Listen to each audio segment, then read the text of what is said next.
Hi, I'm Lois Beres at KZGN-TV, and this is Ridgecrest Talk.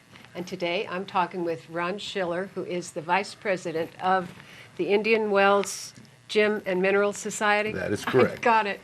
These guys have these huge titles. I love it. Ron's going to tell us a little bit about what's going to be coming up soon and some of the things they've done.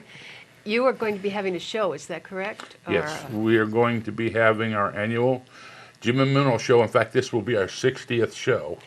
Wow. And it will be held at the fairgrounds. This year it will coincide with the Petroglyph Festival. Oh, so you're going to have to maybe get some tours going or something? So Hopefully Yeah, we that'd be complement each other. It should be. I would think those people that go to that would want to see your stuff. Yeah, I would think so. Yeah, I would think so. We will have our show at the fairgrounds. It will be on the 7th and 8th. It opens at 9 o'clock and till 5 in the evening on both days. What does it consist of? It consists of, we have about 12 vendors who will be selling all kinds of gem and mineral related items, anywhere from jewelry. We have vendors who wire wrap jewelry. Yeah? And That sounds interesting. and we have people who sell really fantastic mineral specimens and materials that you can buy and work yourself, like raw slabs of rocks or just rough rocks, and you can take them down to our facility here in town if you join the club and make whatever you would like. So where's your facility? Our facility is 527 Upjohn. It's right on the corner of the Allen Street and Upjohn. It would be on the southwest corner at that T intersection. Which side of China Lake?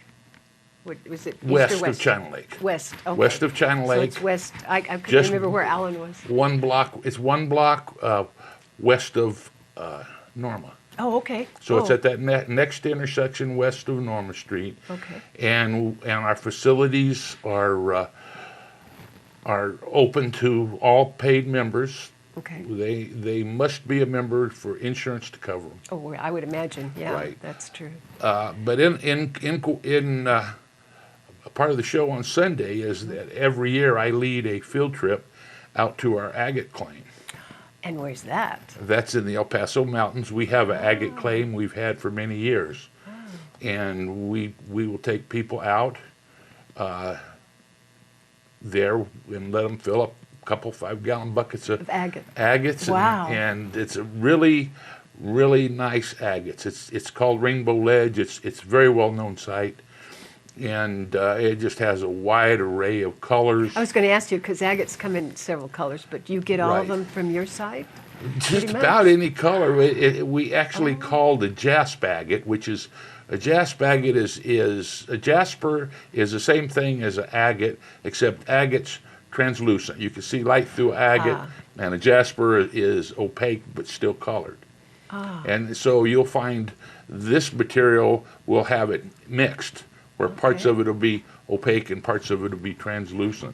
Oh, wow. And so we'll have that field trip. We usually leave about 9:30 on Sunday morning. It's high clearance vehicles. I usually have room for 1 or 2 people if we don't have. If somebody really wanted to go and didn't have a high clearance vehicle. Right. You need good and sturdy shoes for good footing. We have you need a 5-gallon bucket and a rock pick if you want, or a shovel if you want. You don't really need a shovel. The material's plentiful. They're just laying around? Mm-hmm. Wow. It's laying around. That's amazing, and it's come on down and pick up agates. And oh my gosh. And so we open our claim every year during the show to anybody in the public who would like to come out and collect. So this coming weekend, it will be open? On the 7th and 8th. Okay. And Sunday is the day we go out about 9:30 in the morning. You want to carry water, maybe a snack for lunch.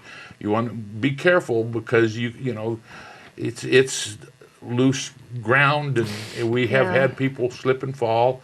One year we had a lady fall and get hurt, so you have to be careful. Good, you know you're not shoes. going down a paved street. Oh, no, you're going to be you're out in the boondocks. taken out on public land. Okay. on dirt roads to get there. The club just went out last weekend to check the road. So if we don't have any big rainstorms, it should be passable to high clearance. Oh, that'd be great. Passenger cars, I've had passenger cars go out on the trip. I don't recommend it, but a high clearance SUV.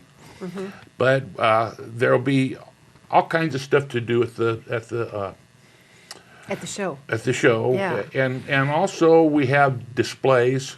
All of our members put in what's called a show case. It's a glass case with some of the things they've made, or some of the specimens they found on some of our field trips.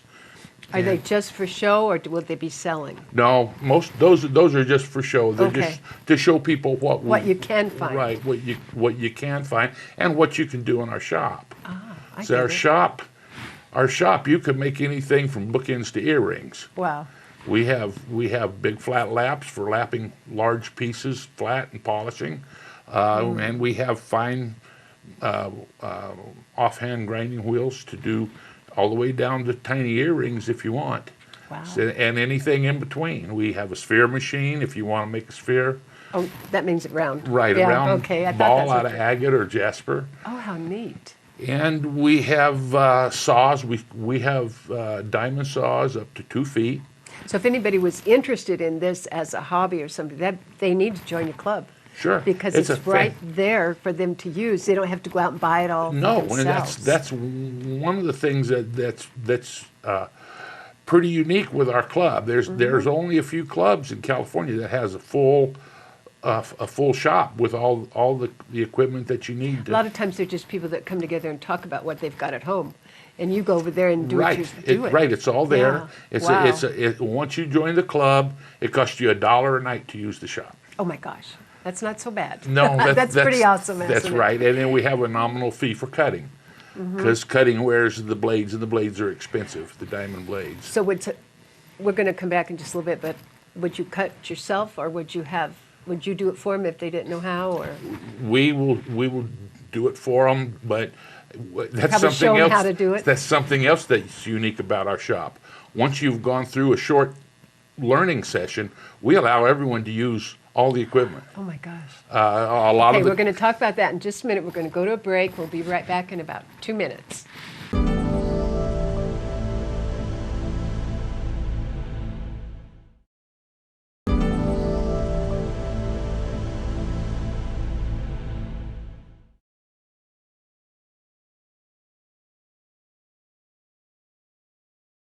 Okay, you're back, and we're back with Ron Schiller and myself, Lois, and we're talking about the Indian Wells Valley Gym and Mineral Indian Wells Valley. Indian Wells Valley Gym and Mineral Society. Right. Did I get it? That's Okay. I have trouble with these long titles. Anyway, he was talking about the club and what they could do for you and what you could do for them. And he was saying that for like $1 an evening, if you were a member, Right. you could go into their shop and do whatever. Right. Well, it costs $25 for membership. Okay, to start a year? with. A year. Okay. $25 a year for membership, but that also includes you in membership in the California Federation of Mineralogical Societies. Wow. And then that is also how we have our insurance through the state organization. I get it. And so part of that $25, in fact, most of that $25 goes to the state. Isn't that the way it usually is? Normally. Yeah. And But then something has to pay for your building and your equipment and your electricity and all that, doesn't it? well, Or- we pay that out of mostly the biggest thing that we do every year is the show. And the show generally pays for a lot of our expenses. Now, we are one of the rare clubs in California that own our own building. We own our own building. That was paid It's already off. owned. Don't That was paid off several years ago, and boy, it was a relief. you have a party? You're right. Big party. But now you've still got taxes and all that other stuff. That's to right, pay. and that's paid out of what little of the dues we keep, and the show. We also have a booth at the Santa's Art Shop every year. That helps a little bit, and then we have a lot of club members who donate to help the cause. Oh, okay. And keep things going. Oh, that's good. And so we don't have a lot of money, but we have enough to Keep you going. cover to keep going. And we could always use more members. I would like to see more younger people. That's something you want to pass on for Right. sure. A lot of our people got into it like I did, years ago, and now a lot of our members are getting older, and so I'd like to see some fresh young blood in there myself. That'd be great. So have you been in Ridgecrest, Wells Valley a long time? I came first to Ridgecrest in 1957 That's a while. when I started school at James Monroe, No kidding. and I bet it looked different then. not a lot. The school itself, but the streets around it and everything, maybe? No? Well, Not- because that was not where a the lot. people lived a lot at first. Not a lot. I don't think it's changed a whole lot. For heaven's sake. And then I left with my stepdad, had contracts away, but I left in '65, and then as quick as I got out of high school, I beat it back here. It's a good place. I didn't like Georgia. It rained too much, Oh, yeah. and I just wanted back here. And But when you're used to it and it's a good place to live, you want to get back. You really Yeah. do. So So- did you come back here with a job or? no, I just came back here because I could, and, 'Cause you could, and that's I cool. ended up getting an apprenticeship on the base, Mm-hmm. and did very well with that. I'm retired now. I worked on the base almost 34 years. Wow. And I got no complaints. I'm That's happy great. here. and Yeah, there's something good about this valley, and the people are so good around here. I've I got just love being around these people. Kids and grandkids. And they're here too? They're here, except the ones off in college. Oh, I okay, got we'll let them slide for a little two while. in college. Right. That sounds good. So were you a part of the group as a younger person, or? My grandfather got me into it Ah. when I came back to California in 1969 is when I came back. And he had been, well, I had always been with my uncles and my grandfather collecting rocks since I was little. But then I got involved with the club in 1969. I was 19, and I gave it a break a while when I got married and went to college and had kids, so I got away from it. A little bit. But it's amazing how many people will go back to it. 'Cause Oh, yeah. it's relaxing, it's enjoyable. It's really not that expensive if you belong to a club, like we have. If you have to buy your own equipment, Well, I which- was thinking that $1 an evening as opposed to probably a $5,000 or $6,000 machine. well, if you buy a saw, you're going to spend that much on a large diamond saw. Wow. You can buy equipment secondhand and refurbish it for a lot less, and a lot of people end up doing that. I would imagine, but Right.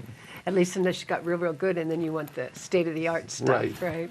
But That's it's a great hobby, and when we go out on field trips, I'm really fond of the overnight field trips. Oh, that'd be fun. And we have a potluck, and we all get up in the morning and we go collect it.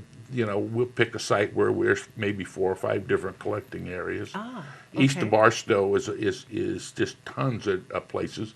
Down at Four Corners at Kramer Junction, there's 4 or 5 places down there. Down below California City along the 58, there around Boron, there's some really nice places down there to collect nice stuff. And even in our El Pasos, right here south of town, there are all kinds of collecting sites for anywhere from opalite to petrified palm root to any kind of material. And so I'm fond of the field trips. That sounds like a lot of fun, and then you know what you're looking for. I would walk out there and say, that's kind of pretty, and it might be just a nice rock, But do you teach people? Well, Do they know? yeah. How do they know what to pick up? Well, you learn, you develop an eye for it, and I you look for suspect, you look for it's all based on pattern and color. Okay. And so you want something with bright colors and a nice pattern, and you're not supposed to do it, but a lot of people will lick it.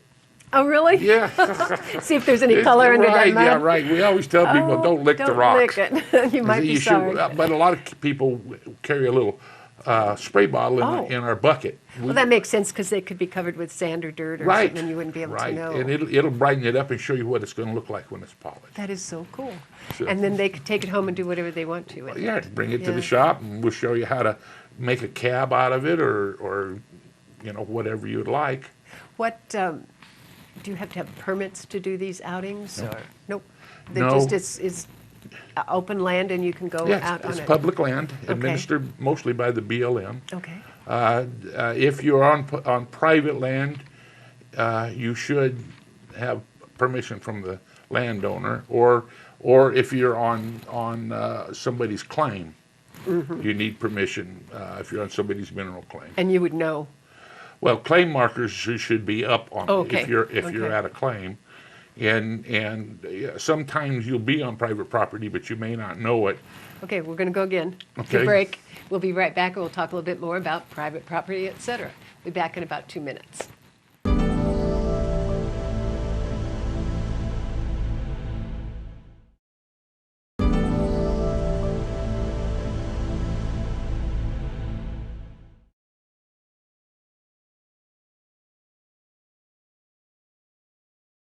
We're back with Ron Schiller, who's talking to us about gems and minerals and how they are accessible to us primarily through their group. And he was talking about some of the things that you can find by going to their group, but you have to be a member. So tell us how they become a member. Well, absolutely the best time to join as a member is at the show. Okay, and the show's going to be out on the fairgrounds. Do you go through the main gate? Through the main gate, it's the big building on the I left. forget if it's Mesquite or Sage, but it's one of those two. It's Right, that big white building it's- on the left. It's the big white building on the left as you come through the gate. And you can just go in there. It's no charge or anything. No charge or nothing. No, it's Okay. all free. You come in and we have a little hospitality table where we sell raffle tickets. Now we have every year club members make and donate items for our annual door prizes, Oh, and we sell the tickets at the table. so that's another way of making money to keep your place. That's up. right. Yeah. That's another fundraiser for us, and the club donates $100 bill for the first prize and a $50 bill for the second prize, Wow. and then there is all kinds of mineral related items that anyway from bookends to spheres to handmade jewelry by club members. I'm sure some of the club members will donate handmade jewelry.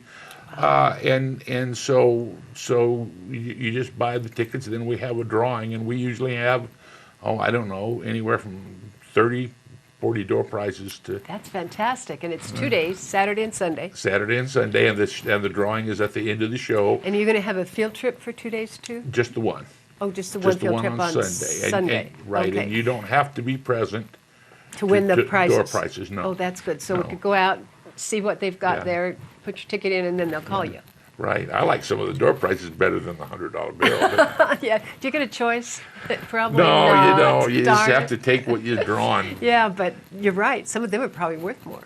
Some of than them are. 100. Yeah, because And I've seen some of them. They're gorgeous. so, and then another part of the show, we have constantly going a silent auction for different gem and minerals, mostly rough and slabs and stuff that people have donated to the club. So we'll have that, and a lot of people like the silent auction. It's kind of a competition. We have everywhere from 6 and 7 year olds to 70-year-olds. Oh, how fun. And everybody's standing around. I want that one. Outbid the next one. So. Oh, that's neat. That's good for you and fun for them. Right. So it makes a nice time. You're going to have to put something up because this is the same weekend as the powwow and the petroglyph festival. Right. So you're going to have signs up in the area to show people. Well, we have our little flyers that we put around in businesses and stuff. Oh, good. So they'll know that they go to Right. petroglyph, go to the powwow, and then come out there, or Right. come there first. Right, And, go and back. then we have one member who goes around with the little sawhorse kind of signs to put up. To businesses or stuff. Pardon? To businesses takes those. No, like he'll put one up. Well, probably won't now across from Walmart there at that intersection. Oh, yeah. Because that's the way out to the fairground. But we'll Not put up anymore. a sawhorse and say, mineral show this Oh, way. that's good. Yeah, I like that. Right. Because if they don't hear here or don't Yeah. see it in the paper, then they need to know that it's Right. going on. So that's a good thing. And so, Well, that sounds great. And then when you get there, you're at the mineral show. You're going to go in there and you're going to see booths around, or how? You said right, you have a we'll have, hospitality. in the center, we usually have the displays for all of the members' displays. So you can see what stuff we've made, and some of the people have very nice specimen collections that really have fantastic mineral collections. And so those are displayed in glass cases in the center of the show. And then around the perimeter, we have dealers, some local, some from out of state or out of town. And then we have a refreshment booth, the Pebble Pups, which is our cool. younger group. They get the proceeds from the So there is some young people coming in. yes. That's great. We have a few. The Pebble Pups start at 6, Oh my gosh, and that's cool. and then they go up to 15 or 16. Then they turn over to the Right. adults. Once you're 16, then you're allowed to use the machines. Oh, okay. So at 16, Okay. you can run the machines. Wow. And How fun it must be for them to grow up in it, and then, wow, I get a chance Right. to do it. That is so cool. What are the most minerals that you find around here? Lots of agates, lots of quartz, lots of jasper, petrified wood, petrified palm root, and I just discovered a site in the El Pasos that I wasn't aware of, that I found some fantastic petrified palm root. Actually, it's a bog of petrified roots. So when you cut it and polish it, you see cross sections and end sections and stuff, really detailed, intricate. How interesting. I'd never heard of that before. And And what color is it? yeah, some of it's like monochromatic. It's Oh, yeah? bright white and black, like a Oh, my gosh. like a black and white photo, and some of it has red and gray and black and white. You must have had to cut it to see all that, or how did you just know that? You just from- recognize it on the ground when you see a piece, and then I see. what you do is like if you're looking for a new site, typically you walk in a wash, and it'll tell you what's up above, because gravity washes it all down. Right. So if you find something very interesting, you follow it up the wash until you don't find it anymore. And so you Okay. know it's somewhere between the last piece you found and And where where you're you're at. stopping, yeah. And so you look on the canyon walls and see what you see, and you can track it back because of the gravity washed. That makes such good sense, and I never would have thought of that. That's just, it's like a way to find it. That's Right. wonderful. And you have a favorite place, a favorite? Oh, I have a favorite place. Do you? And you're not telling? No, my favorite place is well known. It's a published site that was published in one of the guidebooks years ago. It's a place called Lavick Siding. Okay. It's on Old Route 66, just about maybe 6 or 8 miles east of Ludlow, on the south side of the railroad track, and it's published in I guess the Bible is for gem and mineral sites is Mary Frances Strong books that were published in the 60s, and before that, I've got field guides that go all the way back to 1948. Wow. And then I do a lot of research on the old desert magazines. The old desert magazines were started in 1937, and each month had a gem and mineral collecting site and a desert plant and a story about some old timer out in the boonies. And, Interesting. oh, if you ever Yeah. get to reading those, you can't put them down. No, they're like keepsakes. Right. Whatever. Okay, we're going to be out of here. I'm going to see if I can't hang on to him, and we'll see you next week.